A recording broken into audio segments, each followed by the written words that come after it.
I knew it. Another invitation. That's kind of their signature, huh? But this wasn't Carlotta. Who's this Capello guy? He's the uncle Caruana told us about. Support with a high price, I suppose. The choice is yours, of course. But as the family heir, I will not see my authority undermined, even by those I consider allies. So if you can't stand by my side, I prefer you stay out of the Montelli's affairs. Otherwise, believe me, you won't want to find yourself at odds with us, no matter how strong you are. Maybe the artist is seeking some kind of change. Indeed. True artistry lies not only in what is painted, but what is left unsaid. I share the same view, except that I'm somehow saddened by the part that forsakes its character to achieve balance. Perhaps chosen by the artist for its uniqueness. Now is not the time to cling to existing balance, but to embrace the unknown. Oh, margaritas. Nothing quite like it, huh? And the pizza? Oh, it's a favorite in my circle, too. There is something about the way that Chase Brown delivered that line. Always a solid choice when on the move. Perfect spot for a bit of catching up.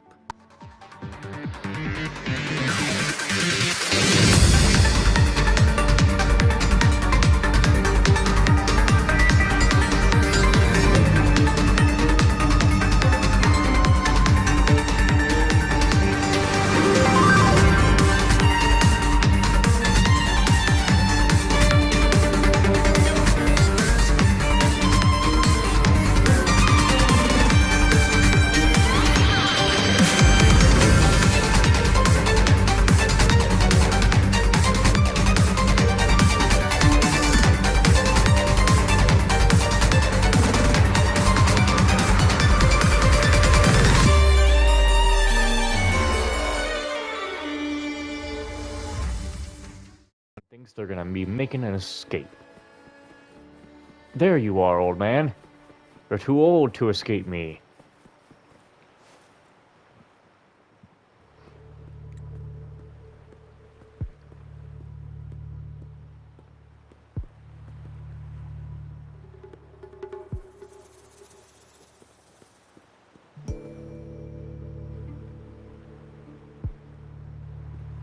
Nowhere to run.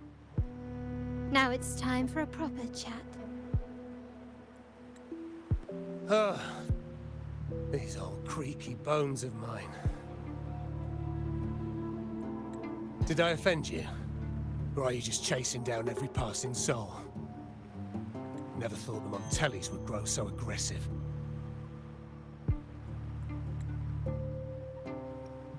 No running, no chasing. Just a glance and you can tell that we're Montellis.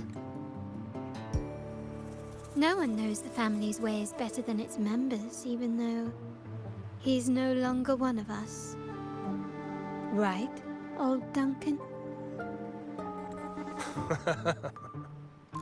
I must admit, you have an annoyingly good memory. It's remarkable that someone of your rank would remember a man such as myself. I will never forget that stormy night. Nor any of the members who were caught in it.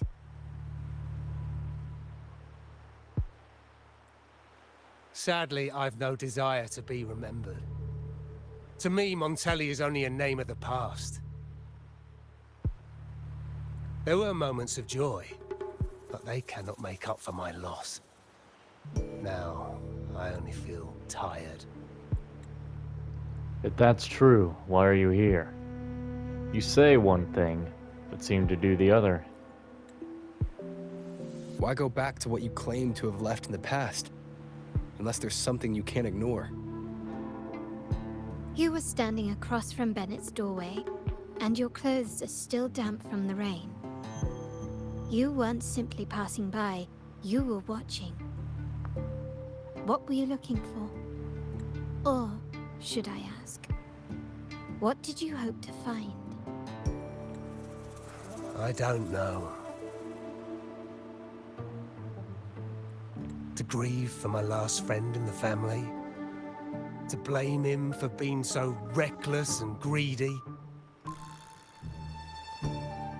Or to figure out how this fool ended up in such a mess? Hoping to find the lost items and settle his debts, so he may rest in peace.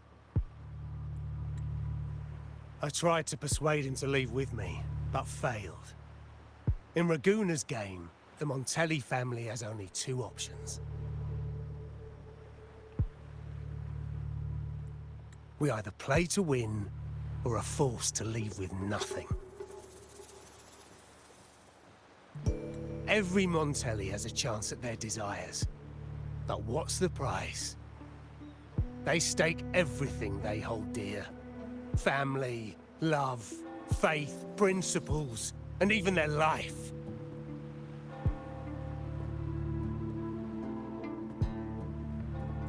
Now, his ambition and greed have cost him everything. But you can decide when to leave the table. Is that why you left the family? Most people find acceptance easier than change, because change demands the bravery to face uncertainty. No great endeavor is without its perils. So yes, if the Montellis are to drive the change and push past current barriers, the path ahead will be anything but easy. The family exists to withstand what an individual cannot, and accomplish what might otherwise be unattainable. But within the family, each Montelli still enjoys the freedom of choice. Your leaving is a testament to this, is it not? If you're willing, there is still much to be done for Bennet. His terminal, the alleged stolen goods, everything but his body remains missing. Given your familiarity, you might help us in locating these items.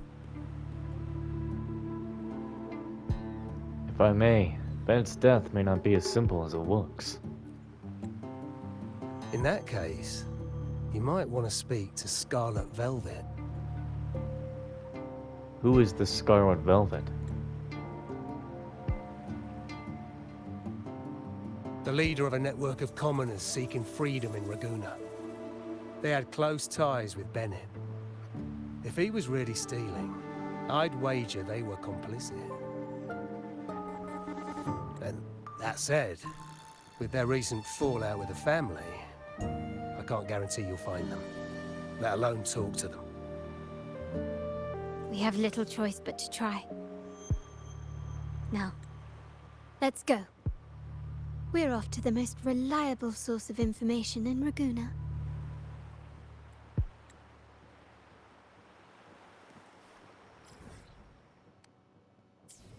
I see, so I have to go out and then pretty much head straight.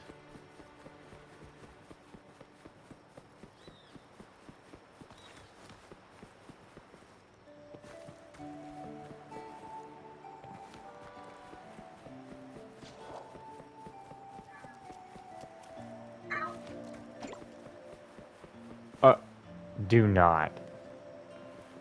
No. Tell me you're just a random kid. Oh, okay, good. Mister, take it. I don't need it anymore. What's this coin for? Toss it into the well. It'll tell you things if it'll go well or not. I tried many times, but the results about Dad are always bad. And when we come home... What happened to your dad? A few months ago, he boarded the Oh, no. Oh, no. Ah, crap. Why? Oh, man. Well, that's... That's a shame. I'm either looking for someone here or down. Oh, This is the place. the best place for information is a pub? I don't think Scarlet Velvet would hide somewhere so public. In Raguna's market, they say fortune seldom favors those who lack a taste for fine drinks. Among traders, there's a secret code in the way drinks are mixed. Secret. How many codes do you have? A base of bitter almond and mint, for instance, usually signals danger and death. But some have devised their own, more private codes. So, it's not just a drink, it's a conversation. Yes. This area is essentially a neutral zone in the city. No affiliations, no restrictions. With the ongoing feud between Scarlet Velvet and the Montellis, finding her will be difficult.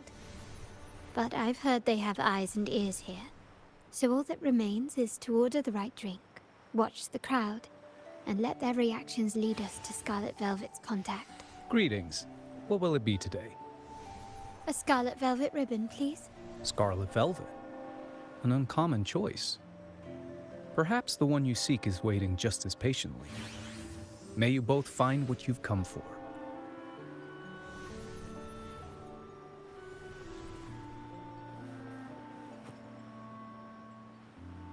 Oh, there you are. I noticed you as soon as you walked in. We're just gonna keep doing this. So, will you take this drink? Don't get me wrong. I've only been here long enough to recognize that drink, but I'm not making any guarantees beyond that. That swagger and flair. You're with the Montelli family, am I right? I know I'm not the one you came for, but don't dash off just yet. You don't know what I have up my sleeve, you know? How about you let me prove how reliable I can be for your family? Go on, test me. Alright then. What do you know about Carlotta? Oh, that name. She's the second Montelli daughter, but she usually goes by another code name, Opal, when on duty. But you better ask the lady next to you yourself. In our line of work, it's considered rude to discuss someone when they're within earshot. Impressive. You've proved yourself capable. 3 days from now, at this hour, return here and order a golden ears mambo. Watch for someone wearing a green tourmaline.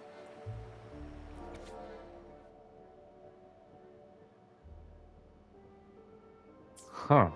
Interesting. Kirsch, whiskey, and cherry tomatoes. Does it mean revenge? Swear it sounded like he said Kush. Blood orange gin. That drink you have there is quite rare. Would you mind telling me what it means? It's a secret too terrifying to speak of. Wait. Maybe I'm not ready for this. Forget it. I don't want to know, Imperator above. I am but a humble man, obsessed with the secret code of drinks. I shan't risk my neck over this. What grand schemes occupy your time? I've been exploring how drinks might encode numerical values. Through alcohol content or vintage, perhaps. But lately, I'm starting to wonder if the drink itself even matters. The key to any language lies in the shared rules and agreements between both parties. With that in mind, the same drink, or even the same object, can be given countless meanings. Much like how my people and I sometimes improvise codes with whatever's available.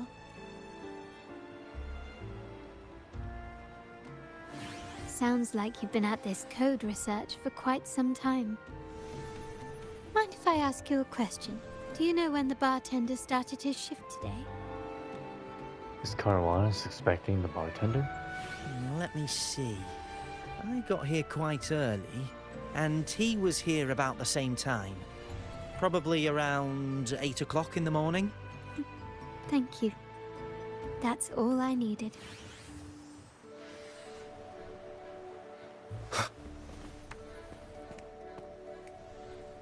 The wild desires, they swallow me like the roaring waves. Oh, how maddening's your tender love. I'd forsake it all. just to be forever lost in your embrace. Oh well. But this amber drink, a deadly poison? Or a healing tonic? Excuse me. No, leave me be. Don't bother me. The void. The endless void has consumed me. I want no part in anything. Who are you, and who am I?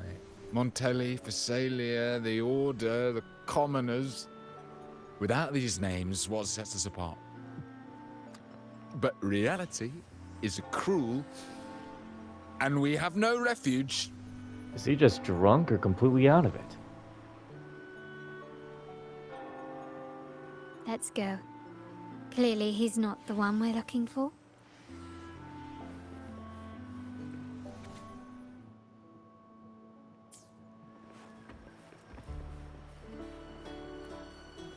Well, there's no one else, so...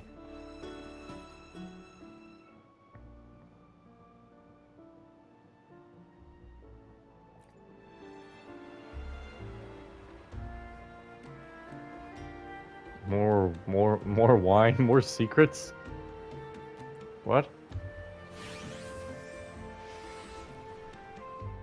Okay, I don't know what the hell that part was. Anything else I can get you? Or is there a problem with the drinks? No, it's actually you we have a problem with. As expected from a Scarlet Velvet informant, you are smart. In a place like this, a bartender is the perfect cover. The least noticed, but with the best view. You mix every drink and pass every code. You might not understand all of them, but nothing of importance ever escapes you. So this Scarlet Velvet ribbon is meant for you. Am I correct, sir? Well, well. It finds its way back to me at last. A drink of trouble, I'd call it. Contact has been made, and by the rules, a conversation should follow. But Scarlet Velvet has decided there will be no further dealings with the Montellis. The partnership is broken, and whatever bond you had is all but gone. If you do meet up, Lady Carlotta, aren't you afraid things might turn ugly? There's no need to fight when we can talk. We're here to solve problems, not cause them. It's rumored that Scarlet Velvet's decision to end our partnership has something to do with a Vault Keeper named Bennet. Surely you don't believe that nonsense. Then what is the truth? Bennet was recently found dead in the wild. The dead are silent, but you are not. So let's talk. Wait, Bennet is dead? So, there was a connection after all. That complicates things, I'm afraid. I'm not sure if trusting Montelli is a wise choice, but in memory of Bennet, if you truly are as noble as he believed, go to Whisperwind Haven after dusk. I will inform Scarlet Velvet. Okay. Ah, crap. Looks like I'm flying there. The issue of not exploring the land. Should be able to fly there. Oh, crap.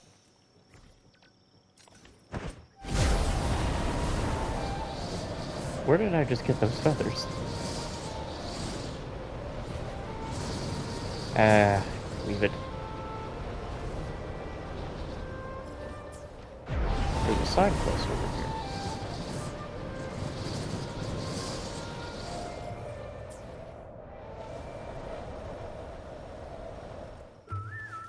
Let's grab that. Ah, hell, there's a whole... Man, because there's a town here, there's a whole lot of things I could have done. Shit. What? Who are you? Why do you have a thing? Nothing special.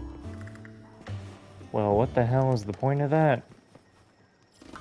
Anyway, just remember, there's a side quest here, so... This will help me later.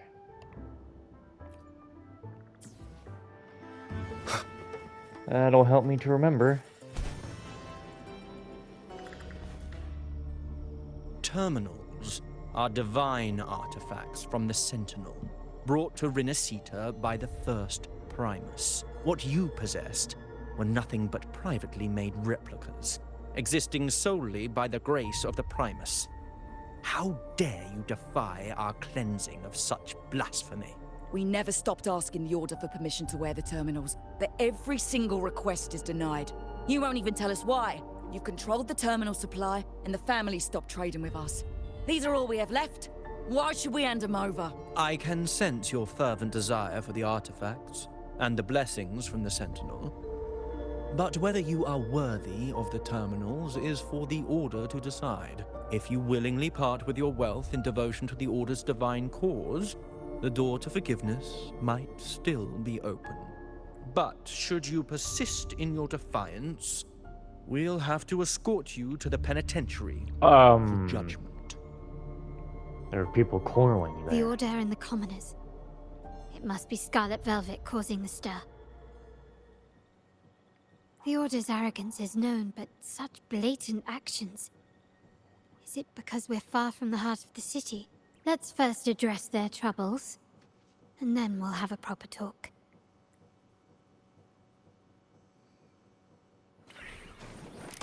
I sense you're one with the sounds. Together we vanish. Brothers.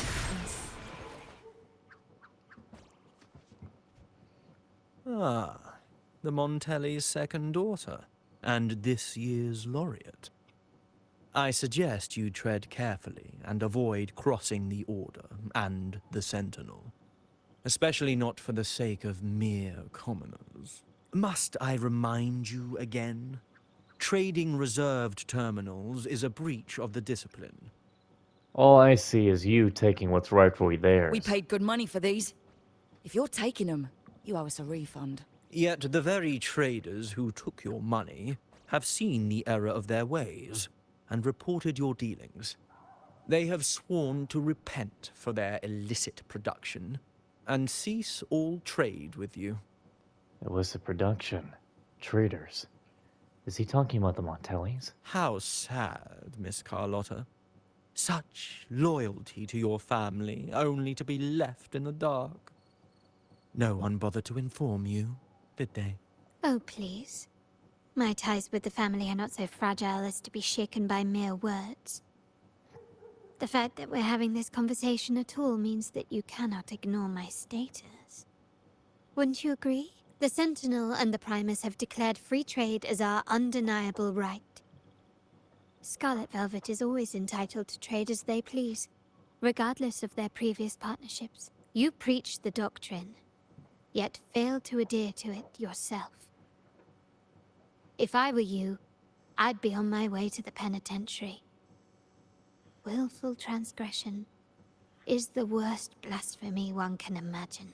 Mark my words. The day Montelli is brought to its knees by the Order and Phasalia will be the day you beg for the Sentinel's mercy. When that day comes, all shall be under the Order's control, and it will not be long in coming.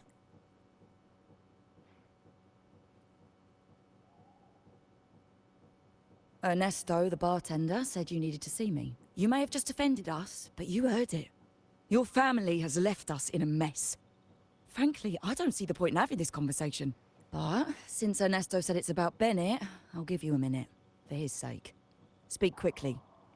What if the Order is trying to turn us against each other? Regardless of the bigger picture, your side ended the deal. We were informed at short notice to stop all trade. And it's not just the terminals. No more jewelry, perfumes, and all that nonsense. You saw what happened today. And not to mention, I haven't seen him on telly for nearly 2 weeks. Where were you when we were fighting against the Order and the Phasalias? Montelli has been dealing with its own troubles lately. There was a slight issue of a traitor in the vault, so our hands were tied. Well, you sure don't beat around the bush. A direct approach works best at times. Actually, what that acolyte claimed is news to me. Surrendering control and ceasing trade are not in the Montelli's vocabulary. The Montelli creed has always been family first and a pioneering spirit second. With your grandfather, maybe. But he won't be around forever. When Capello takes the helm, you won't have a say.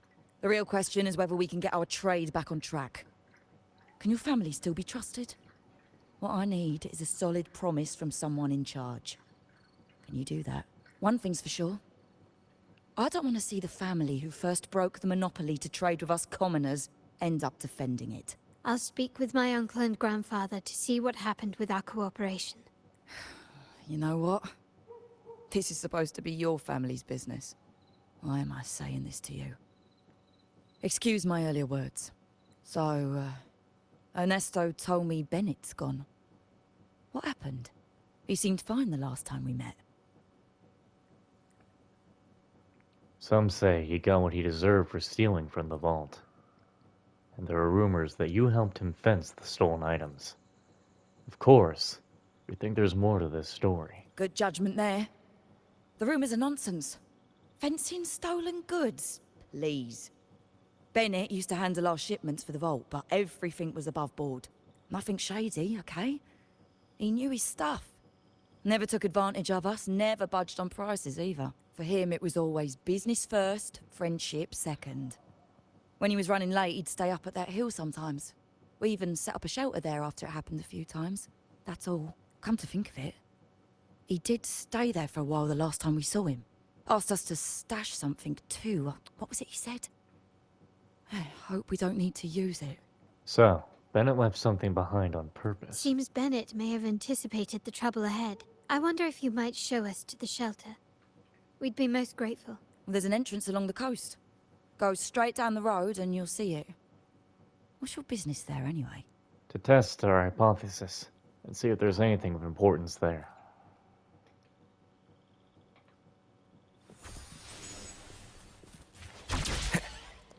Take me down to the paradise city where the grass is green and the... I don't know why I don't say it. Could, but I choose not to. Watch out. Watch out for what? Do I have to fight something then? I'm thinking I have to fight something. Looks like I gotta fight. One with sounds. Unnecessary, but we do it anyway. Mind's eye. Make it fast.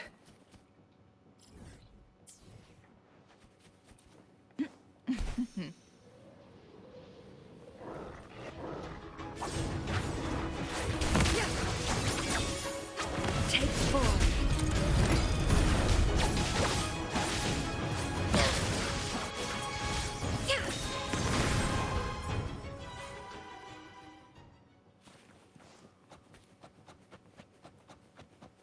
I guess we go see that thing. Wait, what? Ah, damn.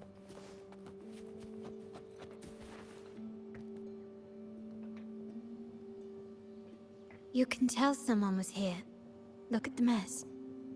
Perhaps Bennet deliberately arranged it this way as a cover. We'll each use our senses to search. Then let's gather and analyze the clues we find.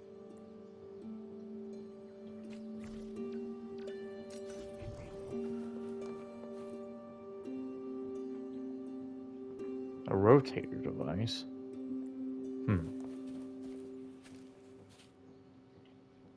So a faded oil painting.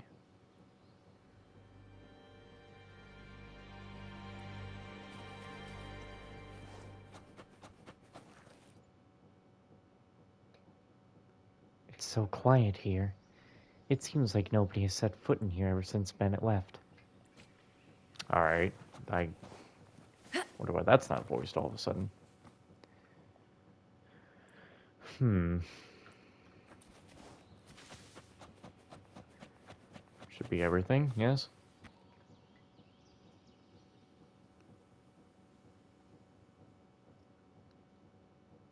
Something is strange here. These items aren't exactly rare, but they're not everyday objects either. They seem out of place here. Looks like Bennett left them deliberately. Indeed. But what I find strange is... these items. Don't they seem familiar? Do you recall those 3 lines from the anthology? The ones Bennett sent me in the photo? There seems to be a correction here. Correction? I mean, a connection. Thy eyes guide my course in the tempest. The woman in the painting here seems to stand in the gloomy rain, but her eyes remain bright. ML Montele and CL Carlotta. This line refers to the letters ML and CL in the eyes. Like the secret code in drinks, what matters is never the object themselves, but the shared rules and agreements between both parties. Now the book.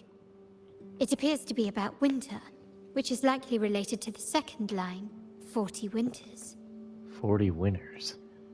Try page 40. 190. The last one is a rotor device. The planet revolves right twice and a half. You and Carlotta rotate the device 2.5 times to the right with a click. A slip of paper pops out showing numbers 4, 6, and 8. MLCL 190468. That format. It's a vault storage code. Of course it is. Bennet was a vault keeper. But what was he trying to convey in such a cryptic manner? 4 letters. The highest clearance level in the vault. Could it be? Hold on. Carlotta? Yeah. You asked me to keep an eye out for Bennett's terminal. Well, I found it. Amazing. Where did you find it? That's for me to know and you to wonder. But it was not in good shape after what it went through. Yeah, if you can use it at all, the data and the records inside might need to be recovered. Understood. I'll have someone pick it up for restoration. Wait, what now? What, you're not even gonna check? Why are you stuttering? No, it's nothing really. Just worried it might be too tricky to repair. All right. We'll inform you when there's more to share. What now? Shall we go get that terminal? Or see what item the code represents? We're returning to the Montelli quarter first. The terminal will be fixed there. As for the codes, we'll figure it out once we arrive. You might not know this, but Bennet was never granted the highest clearance in the vault. And you might not know this, but I think we're being played again. Isn't that a good sign? It means Bennet might not be guilty after all, just as you suspected. But it's replaced by another suspicion. One I am reluctant to entertain, but I'm forced to consider. Only grandfather, uncle, and I have the highest clearance. Liberty Square, our proximity, the vault's security clearance, a traitor among the top brass, the indifference towards the stolen goods, and the authority to end dealings with Scarlet Velvet. There's someone all evidence points to. Were I to entertain it, it all starts to make sense. Uncle. But if it was truly him, the heir to our family, who betrayed us, wouldn't that be utterly absurd? Now all that remains is to see what the code reveals. It might clear our doubts, or confirm it. There's only one way to find out. Whether it will clear our doubts, or just confirm them. I'll be with you no matter what. So, let's see where this leads. 'Cause every night I will sing your life.